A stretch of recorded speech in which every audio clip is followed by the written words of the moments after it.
Les amis, bonsoir, c'est Colette. J'espère que tout le monde se porte bien. Bon, moi, ça va. Voilà, j'ai eu donc une journée relativement calme, tout ça. J'ai fait mes petites choses et puis donc le soir, je suis allée faire donc une petite marche. Alors, j'ai pensé à vous. J'étais pas mal donc sur les réseaux dans la journée. Donc, j'ai regardé un peu donc certaines publications et tout. J'ai regardé quelque chose qui pourrait intéresser tout le monde, les femmes comme les garçons d'ailleurs, mais bon, peut-être un peu plus donc les filles que les garçons.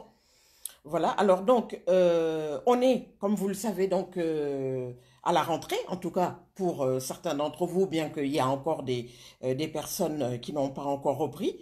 En tout cas, cela ne saurait tarder. Voilà. Et je voudrais aborder donc avec vous donc cette problématique donc de la rentrée. Alors, comme vous le savez, que ce soit à la rentrée, que ce soit en début d'année, etc., on prend toujours de nouvelles résolutions. Alors, la résolution de la rentrée dans le milieu professionnel, puisqu'il va s'agir donc de résolution, de bonnes résolutions donc pour bien démarrer donc la rentrée, du mois de septembre ou d'octobre ou de novembre, donc pour les personnes en tout cas concernées, c'est le sujet suivant. Alors, comment donc se faire respecter sur son lieu de travail? Alors, ce sera, on va dire, une vidéo un peu qu'on peut assimiler, je dirais, donc, comme étant un peu de développement personnel. Voilà, c'est des conseils donc qu'on pourrait donner par exemple à son entourage, qu'on pourrait donner par exemple à une cousine qui a quelques difficultés pour s'imposer, une tante, une jeune tante par exemple, bon, qui a un problème de confiance en soi, etc. Ou alors tout simplement une jeune femme qui démarre un nouveau travail et qui va peut-être affronter donc ses premières difficultés, même si on ne le souhaite pas. Voilà, c'est quand même donc des sujets récurrents qu'on trouve un peu. On a tous tout été plus ou moins confrontés donc à ça. Alors voilà, de quoi il s'agit? Alors, quand on arrive sur le milieu du travail, que ce soit un premier poste, que ce soit donc qu'on soit, comme on dit déjà, dans le bain du milieu du travail, on est toujours confronté à ou un supérieur compliqué, difficile, exigeant. On peut aussi avoir affaire également à des collègues de travail difficiles, exigeants, qui ont tendance peut-être à faire un peu trop d'ombre donc à leurs collègues. Alors, comment est-ce que ça se comment est-ce que ça se passe? Vous arrivez sur un poste, vous êtes nouvelle, vous ne connaissez pas du tout, donc bien sûr, l'ambiance. Vous vous trouvez avec un ou avec plusieurs collègues difficiles et tout, et vous vous dites, mais comment je vais faire pour m'en sortir? Voilà. Alors, j'ai préparé donc un petit texte, parce que c'est vrai que je l'ai vu tout à l'heure, je me suis dit, bon, c'est pourquoi pas. Ça peut être c'était très très intéressant. Et puis vraiment, c'est d'actualité en plus, parce que là, on est vraiment à la rentrée. Et puis bon, ça peut être vraiment d'excellents conseils. Donc, en tout cas, pour ceux et celles qui se sentent concernés, qui vont se retrouver donc dans cette vidéo, je me suis dit pourquoi pas. Ça peut être un plus, etc. Alors, je vais lire quelques extraits, je vais essayer également de développer et tout. Alors, que ce soit le travail de vos rêves ou alors un travail alimentaire, on risque de le perdre si vraiment on ne s'impose pas, on n'impose pas en tout cas des limites fermes et définitives. Voilà. Quand on veut se faire respecter, il faut renvoyer l'image de la respectabilité. Difficile quand on manque de confiance et qu'on doute constamment. Mais on va y arriver car dans l'article qui suit, on va donner donc les clés pour progresser et se faire respecter. Voilà. Le premier point, c'est l'image que l'on renvoie. Alors, il faut savoir que c'est en fonction donc de cette image que nous renvoyons donc aux gens que les personnes, bien sûr, vont interagir donc avec vous. Alors, en règle générale, par exemple, si une collègue vous parle mal, ça peut être donc la collègue, comme je l'ai dit tout à l'heure, ça peut être également donc un supérieur hiérarchique qui est assez difficile, c'est parce que inconsciemment, nous avons donné l'autorisation à cet interlocuteur. Alors, c'est vrai que là, quand on analyse donc cette phrase, elle peut paraître peut-être un peu déstabilisante parce qu'on se dit, tiens, moi, je n'ai rien fait, comment est-ce que je peux donner, disons, une autorisation inconsciente? Voilà.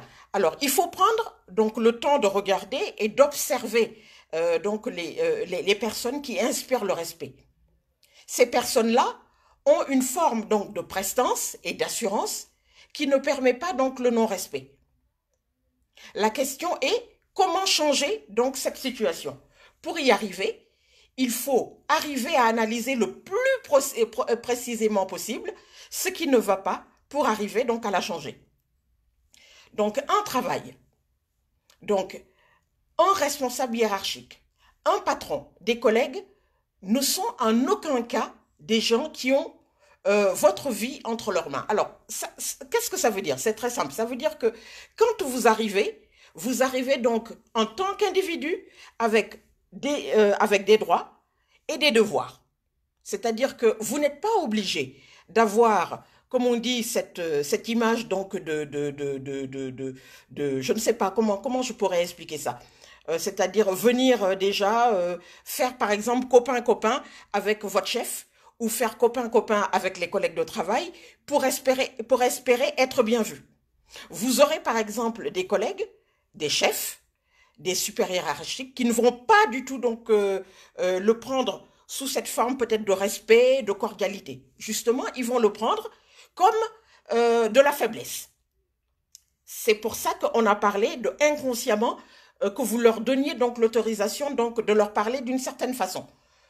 C'est-à-dire là, il faut prendre peut-être une attitude donc de neutralité, de respect, bien entendu, mais toujours de neutralité. Pas de copain-copain.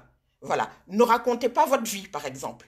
Ne dites pas, oui, voilà, mon week-end s'est passé ceci, en espérant avoir leur respect. Voilà. Toujours avoir donc une position donc, de respect, de distance, et puis peut-être par la suite, si vous voyez que ça se passe très bien, à ce moment-là, vous pourrez peut-être avoir des relations un peu plus poussées. Mais au départ, ayez donc une attitude donc, de distance, toujours dans le respect. La question est la suivante. Comment changer donc cette situation? Alors, pour y arriver, il faut que nous arrivions à analyser le plus précisément possible ce qui ne va pas pour arriver donc à changer donc la situation. Voilà. Et le deuxième aspect, comment se faire donc respecter? Si nous n'arrivons pas donc à nous faire respecter, c'est parce que nous ne sommes pas arrivés à poser donc des limites. On a probablement peur de s'exprimer et d'avoir un retour négatif. Et alors, donc, on préfère laisser donc les choses en l'état.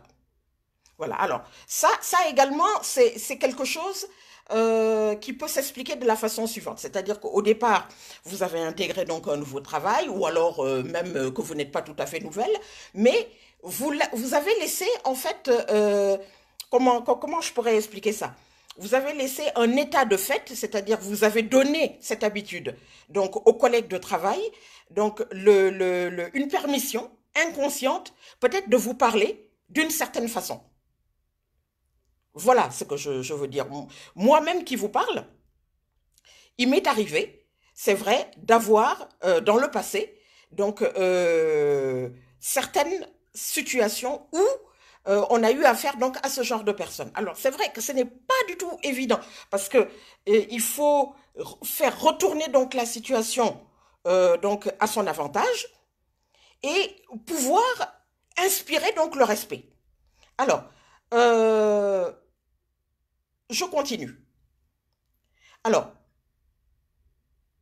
le retour, on a peur donc, comme je l'ai dit, donc de s'exprimer et d'avoir donc un retour négatif. Alors, on préfère donc laisser pardon, les choses en l'état. Car au final, nous considérons que notre situation n'est pas du tout problématique. Et là, c'est faux. C'est lorsqu'on laisse justement les choses s'accumuler que la situation s'empire. Il importe alors de mettre directement en stop quand on est en désaccord avec une personne ou alors une situation. Quand on laisse la porte ouverte, les gens vont rentrer et faire ce qu'ils désirent au détriment donc de nos propres désirs.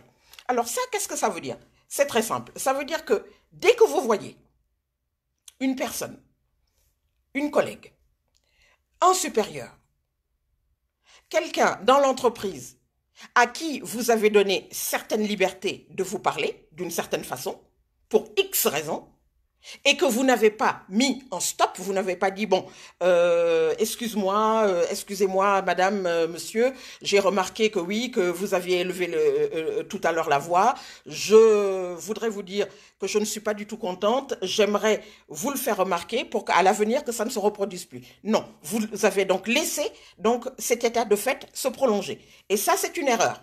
C'est ce que le texte dit, c'est-à-dire que si vous laissez donc les choses donc empirer, alors là, vous allez donc au devant justement de problèmes parce que inconsciemment, cette personne donc pourrait penser que tout est acquis. Comme on a dit, on a utilisé cette expression, la porte est ouverte. Ça veut dire que donc, elle peut s'engouffrer, elle peut faire donc ce qu'elle veut. Et à ce moment-là, les gros problèmes donc vont arriver. Les gros mots, les vexations, etc., etc. Je suis sûre qu'on a eu tous, toutes, donc à un moment donc de notre vie professionnelle, eu affaire donc à ce genre donc de personnes. C'est justement ne pas laisser, comme on dit, la situation pourrir. Il faut réagir assez rapidement. Donc, confronter la personne, parler au supérieur, discuter, mettre donc en haut là, donc pour que ça cesse. Voilà. Donc, je poursuis. Alors, il faut analyser, donc, on a dit, donc, ce que j'ai dit, donc, trouver, donc, des solutions pour comprendre et pour changer, donc, la solution. Alors, donc, il y a 3 situations types que l'on rencontre, donc, dans le cadre professionnel pour comprendre ce qui ne va pas. Bien sûr, le premier aspect, vous allez comprendre, donc, ça aussi, bon, je pense on a tous été confrontés, donc, à ces problèmes, c'est-à-dire qu'on ne prend pas n'importe quel travail. Je m'explique, on est étudiant. Voilà. Ou alors, on est resté très très longtemps sans travailler. On envoie donc des CV, ça ne marche pas. Et puis on se dit bon voilà, c'est pas grave, je vais aller travailler donc à la boulangerie. J'ai quand même un bac plus 4 et tout, mais ce n'est pas grave, c'est quand même un job alimentaire, etc. Voilà. Alors, on peut accepter de travailler pour subvenir bien sûr donc à nos besoins, aux besoins également de notre famille. Et c'est peut-être pour ça qu'on aura tendance donc à accepter donc ce travail pour nous permettre donc d'avoir, si vous voulez, une petite indépendance financière.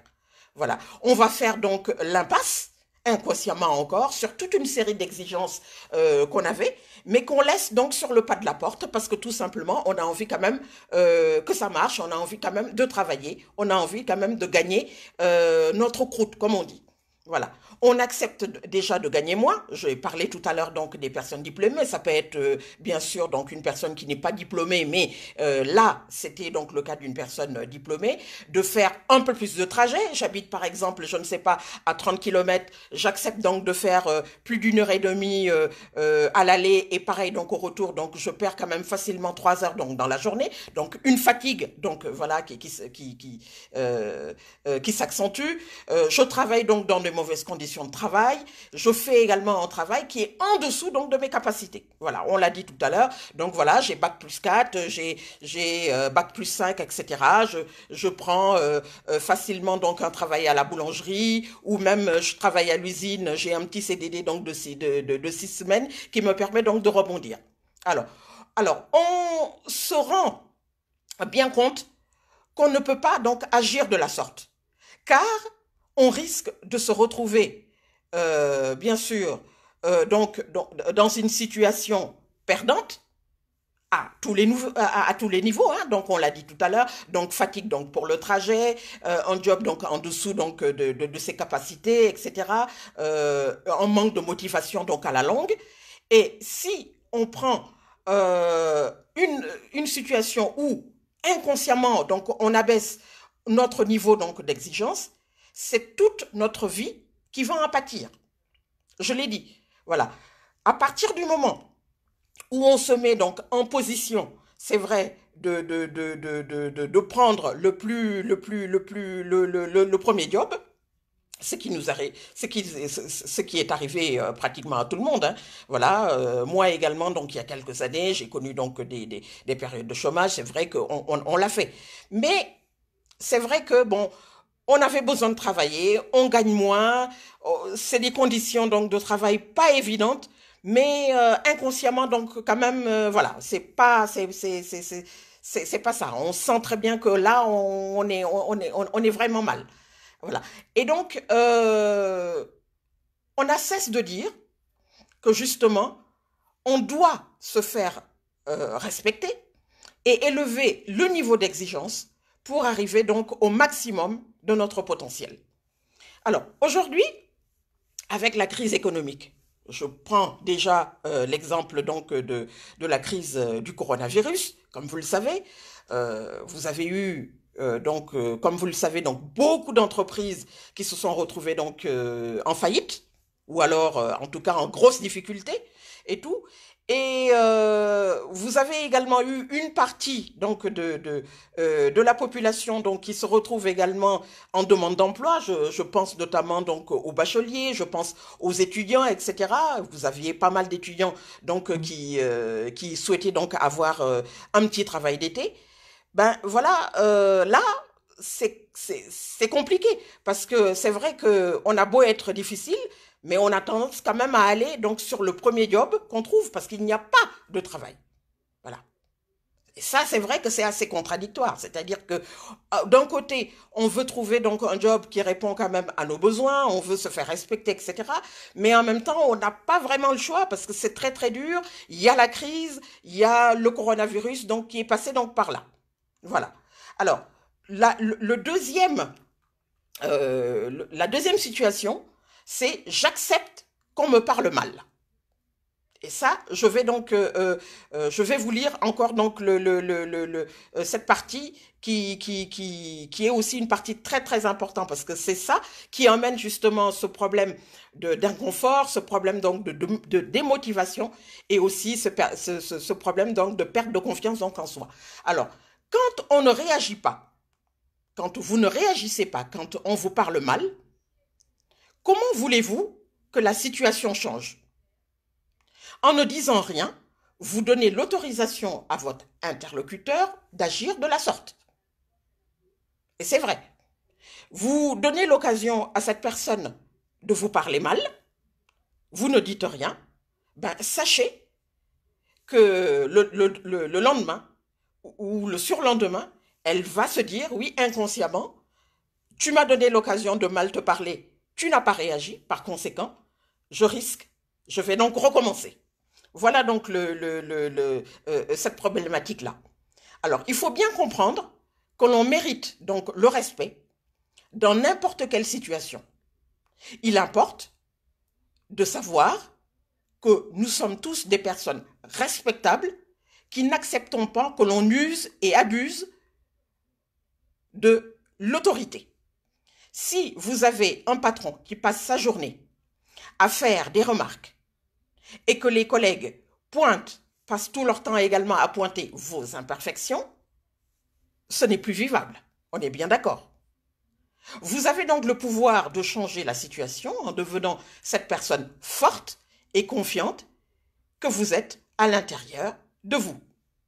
Apprenez à être la femme que vous admirez et que vous avez toujours voulu être. Voilà. Donc ça, c'est donc une problématique très très importante et assez fréquente, on va le dire, malheureusement, dans beaucoup dans le milieu donc, du travail.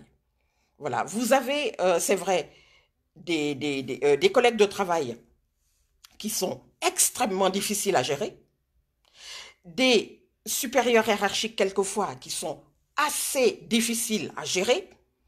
Et c'est vrai que cette façon, c'est vrai, de parler, notamment parce que, bon, voilà, ou le travail a été mal fait, ou parce que eux-mêmes sont en position de stress, etc., vous laissez perdurer cet état de fait. Là aussi, il va y avoir donc à la longue donc une lassitude, il va y avoir également une perte de confiance. Voilà, malheureusement, on a tous plus ou moins connu donc cette situation-là. On a eu tous et toutes à un certain moment donc ce genre de situation donc à gérer. Alors, on est nombreuses, malheureusement dans ce cas, à préférer nous taire pour ne pas faire naître le conflit. Voilà. Donc ça aussi, c'est ce que je disais, c'est-à-dire que qu'on soit nouvelle dans le poste ou qu'on soit juste quelqu'un, on va dire, qui aime, entre guillemets, faire établir donc la paix donc dans le bureau, on aura tendance à laisser couler. Alors on accepte, là encore, inconsciemment, de donner un coup de main à des collègues qui ne vous renverront jamais l'ascenseur. On écoute donc une collègue se plaindre, mais on sait qu'elle ne nous écoutera jamais. On prête nos affaires tout en sachant qu'on ne les reverra jamais. Notre porte est ouverte et l'on sait que l'on pourra y trouver de l'écoute et du réconfort, mais personne n'est jamais là pour nous. Voilà, c'est ce que je disais. C'est-à-dire que vous avez une situation, ça, encore une fois, c'est voit de temps en temps donc, dans le secteur professionnel, deux types de collègues. Vous avez des collègues sympas, etc. Bon, voilà, qui vont, comme on dit, essayer de faire régner une ambiance plus ou moins correcte, cordiale, etc. Mais vous en avez d'autres, malheureusement, des collègues difficiles, des collègues, bon, voilà, qui vont vous prendre un peu, voilà, un peu comme une camarade, mais qui derrière vont essayer peut-être de vous manipuler. Et puis, comme on a dit, c'est-à-dire que les échanges ne sont jamais justes. Vous en avez une, bon voilà, comme on l'a dit donc dans l'extrait, qui va se plaindre, qui est tout le temps là à raconter donc ses problèmes. Mais quand vous avez donc un souci, ben elle, vous n'aurez pas donc le même niveau d'écoute. Donc vous voyez déjà à ce niveau-là, la balance n'est pas tellement équitable. Voilà. Donc c'est ça, c'est-à-dire c'est toujours en fait un problème d'équilibre dans ces relations professionnelles. Quand vous voyez que vous avez une collègue, c'est vrai, qui est bien avec vous, voilà, qui essaye quand même d'équilibrer les choses, voilà, qui n'est pas, comme on dit, trop chiante, etc. Bon, là, ça va. Mais par contre, la collègue qui, elle, va être exigeante, qui va faire donc des remarques donc par rapport à la qualité donc de votre travail, et qui va également vous manipuler plus ou moins parce que elle voudra peut-être quelque chose ou de l'attention ou autre, mais à son tour ne vous montrera pas donc le même niveau d'attention que vous avez montré donc à son égard. Voilà, c'est également donc cette partie-là également qui peut également donc poser problème. Voilà. Et on arrive donc également donc à la troisième problématique, c'est-à-dire je ne dis rien et j'accumule des frustrations. Alors, nous sommes nombreuses à préférer donc nous taire pour, voilà, ça je l'ai dit tout à l'heure, voilà, très bien, voilà, juste un instant. Là, j'ai sauté donc le paragraphe. Donc, les relations professionnelles doivent avoir un cadre bien défini. On ne peut pas être la marionnette de tout le monde, car on risque d'y perdre notre essence et notre identité. Voilà ce que je disais. On a parlé donc des collègues de travail difficiles. C'est vrai qu'ils sont là, on va dire, uniquement pour parler vulgairement, donc pour leur gueule. On va dire ça comme ça. Et puis vous, dès que vous avez besoin d'elle, ben sachez que là, ce n'est pas du tout gagné. Voilà. Donc, problème d'équité. Voilà, problème de respect, etc. C'est-à-dire, tu as besoin de moi, je viens, je t'écoute, je t'aide. Et moi, par contre, quand j'ai un problème, ben, il n'y a plus personne, quoi. Voilà, c'est ça. Alors, donc, l'idée, c'est, comme on dit, dans notre vie, c'est de pouvoir renvoyer l'image d'une personne qui se respecte et qui doit se faire respecter. Dans le monde professionnel, on demande des gens performants qui ont du caractère et qui se font respecter. Si nous ne sommes pas ce genre de personnes, nous serons donc la proie de toutes les dérives possibles et imaginables. Voilà. Donc, l'idée, c'est quoi? C'est-à-dire que dans le cas précis où vous avez donc une collègue ou un collègue difficile donc à gérer, là, en laissant perdurer les choses, vous avez une première remarque désagréable.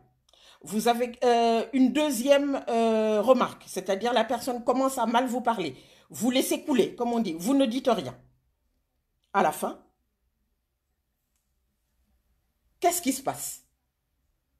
Vous arrivez à un moment où même pour votre équilibre, ou même pour la motivation donc de votre travail à faire dans votre journée, ben là, il y a quand même un petit souci parce que c'est ce qu'on voit malheureusement donc dans beaucoup de situations aujourd'hui, que ce soit en France, que ce soit un peu partout, ce qu'on appelle donc une grosse démotivation, une grosse perte de confiance en soi.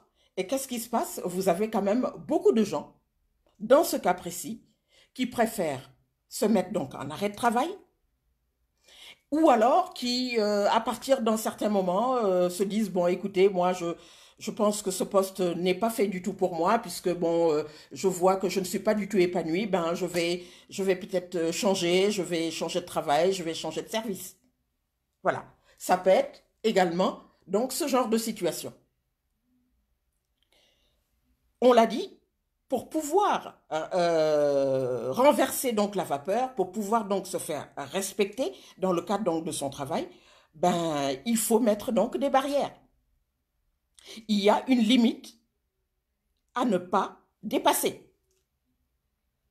Il faut se dire que bon, comme on l'a dit donc au début, les collègues de travail, les supérieurs hiérarchiques, les personnes qui ont peut-être 10, 15, 20 ans de plus d'expérience que vous, restent et demeurent de simples collègues de travail.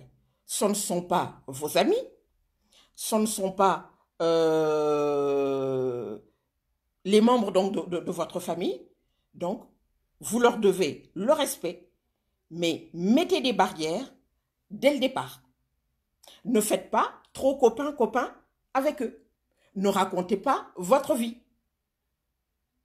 Quand vous revenez donc de vos week-ends, vous sachez que vous n'êtes pas du tout obligé de raconter ce que vous avez fait pendant votre week-end.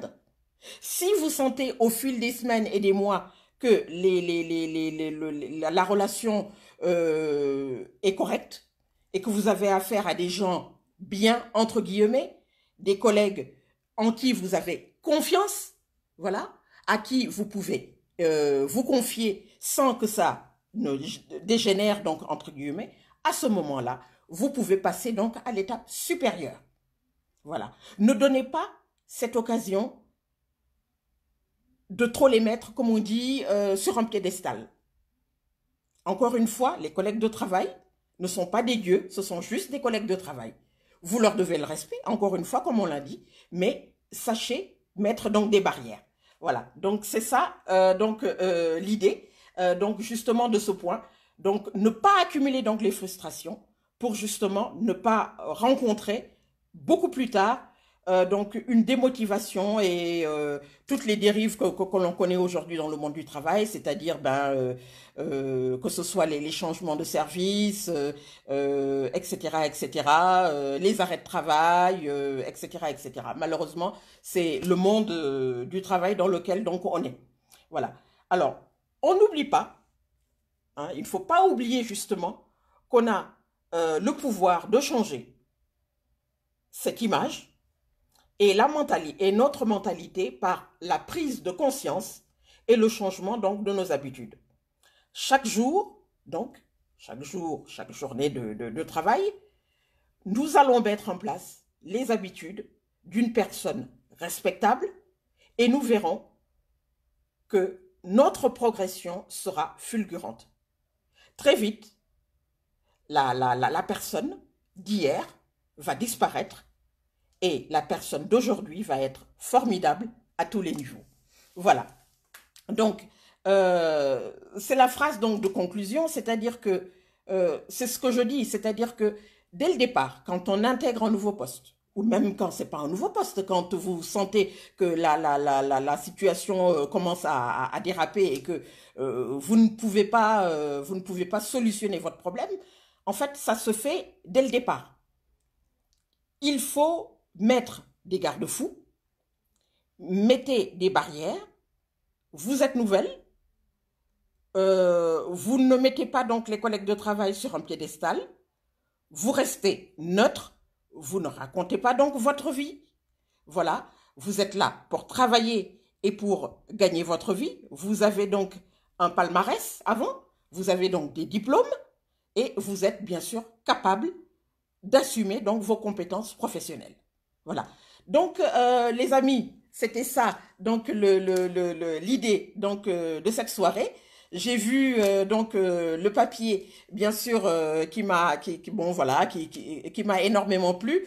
On a tous, comme je l'ai dit, été confrontés à des niveaux plus ou moins divers à ce genre de situation, des collègues difficiles, des supérieurs également quelquefois ingérables. Voilà. Donc, se faire respecter dans le monde du travail, c'est très très important. Une question d'amour-propre, une question de motivation et une question également donc voilà de se dire voilà je veux évoluer donc dans ce milieu, j'en suis capable, j'ai les diplômes, etc. etc.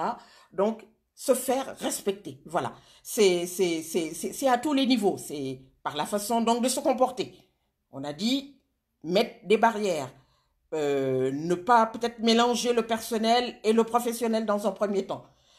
Je pourrais aussi ajouter également autre chose parce que bon, j'ai eu l'occasion quand même d'avoir une certaine expérience professionnelle. Nous les femmes, on a tendance quelquefois également au point de vue peut-être vestimentaire de, je ne sais pas, c'est pas qu'on en fait trop, mais on peut peut-être de temps en temps, peut-être, je dirais pas, j'aime pas trop ce mot, peut-être se laisser aller, mais je ne sais pas, dépasser peut-être un certain cadre. Alors, ce que je veux dire donc par l'apparence physique, c'est aussi, après ça dépendra du poste que l'on occupe, c'est aussi peut-être ne pas être trop dans l'exubérance. Ça aussi, ça compte. Voilà. Il y aura par exemple des postes où on demandera peut-être une certaine tenue professionnelle, etc. Même par exemple le fait par exemple d'avoir des chignons. Vous voyez par exemple là aujourd'hui, je me suis fait des tresses parce que bon, je suis en vacances. Mais c'est vrai que sur certains postes, il y aura par exemple une certaine tenue vestimentaire exigée qui sera demandée. Ça également, ça compte. Voilà. C'est-à-dire que l'apparence physique, quand vous arrivez sur votre lieu de travail, voilà, il y a également donc une certaine tenue donc, à avoir. Voilà. Le maquillage, quelque chose de discret, etc. Voilà, de temps en temps, bon, voilà, quand vous sortez le week-end, vous pouvez vous mettre sur votre 31, ça, y a aucun souci. Mais l'apparence, voilà, l'apparence vestimentaire également compte. Mais le gros du problème, c'est de savoir gérer donc l'humain entre guillemets donc au quotidien. Voilà, c'est ne pas accepter que certaines situations perdurent pour ne pas vous retrouver dans des situations que vous auriez du mal donc à gérer par la suite. Voilà, malheureusement, bon, on a tous et toutes été confrontés à ce genre de situation. Voilà les amis. J'espère en tout cas que cette vidéo donc vous aura plu. Bon, voilà, j'ai essayé de faire au mieux. C'était comme on dit les conseils et aussi un peu de développement personnel parce que ça part Ça fait partie quand même d'un cadre du mieux-être, etc., d'avoir confiance en soi, etc. Voilà. Je vous remercie. Si, comme je l'ai dit, hein, je vous l'ai dit donc il y a quelques semaines, s'il y a d'autres sujets qui me paraissent intéressants, je ne manquerai pas donc de revenir vers vous. Je vous remercie et je vous souhaite une excellente soirée. Voilà. Bonne rentrée professionnelle donc bien sûr pour toutes les amis Facebook. Un coucou donc au groupe où je suis ou administratrice ou modératrice. Une excellente santé. Voilà, pour les amis Facebook qui sont souffrants, malades, etc. Et je vous dis donc à très très bientôt. Excellente rentrée et on se fait respecter. C'est très très important. Merci les amis. À très bientôt. Au revoir.